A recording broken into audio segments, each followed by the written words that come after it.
So I'm really fond of coffee in perfumes, but I'm not fond necessarily of exceptionally sweet coffee perfumes.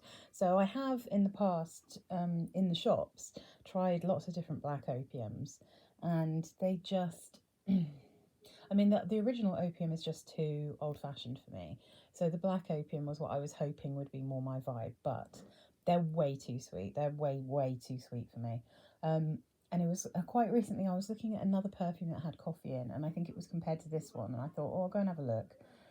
And this one sparked my interest for a couple of reasons. One is that it also has cacao in it, and I also really like powdery chocolate smells, but um, people were also saying it wasn't as sweet as the other black opium. So this is the black opium extreme, and they're quite right. This is, I mean, it's still sweet. It's still really sweet, but it's definitely not as sweet as the other opiums that I've smelt, the other black opiums that I've smelt. And I've smelt, I can't even really give you a list of them because there's obviously been so many, but over the years I've smelt quite a few different ones and none of them have really done it for me. Whereas this one, I think, although it is sweet,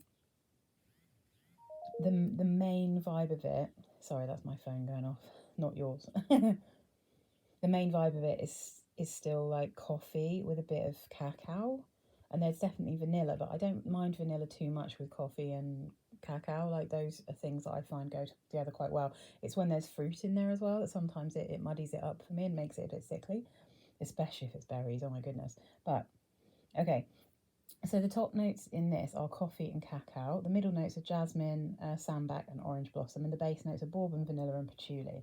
So anyone who watches any of my other videos knows I'm not a massive fan of vanilla, and I really am not a fan most of the time of patchouli. However, in this one, it just kind of works for me. I just liked this one, and it's much nicer on the skin than it is on a card. So I've got it on the card, but I have worn this. And I also got my fiance's opinion, and he smelt me and said I smelt yummy. And that's when I'd had it on for maybe like an hour or so. And it does, I guess it's a bit more floral when it starts off, maybe.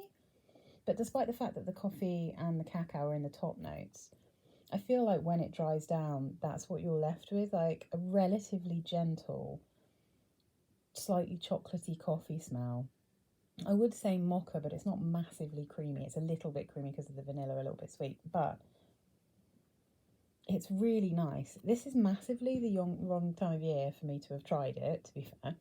But I did, when it was not too hot, I have actually worn this. And it's really quite nice. And I would definitely like to have a bottle of this. However, there's no point in me buying a bottle now because it's about to hit summer.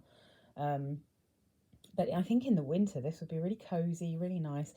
And if you like coffee, but you find the normal black opium and its flankers way too sweet, I think this extreme version is definitely not as sweet. It's not as cloying, especially when it dries down. It's a little bit intense when you first spray it, but it definitely dries down to be a little bit more subtle. And it's actually kind of pretty. The coffee is really right up front, it's really noticeable, quite pungent. It's really nice. So yeah, I think I'm going to add this to my Christmas list of, I probably wouldn't buy it for myself because it's quite expensive, but maybe a little bottle for Christmas would be nice. And then I could be, especially in January, I could just smell all kind of yummy mockery. So yeah, I quite like this, and I would definitely recommend this above any of the other black opiums I've smelled. This is the only one that I could happily wear. And even for me, this is still quite sweet, but I think this is quite a nice one. So yeah, this is definitely worth a look.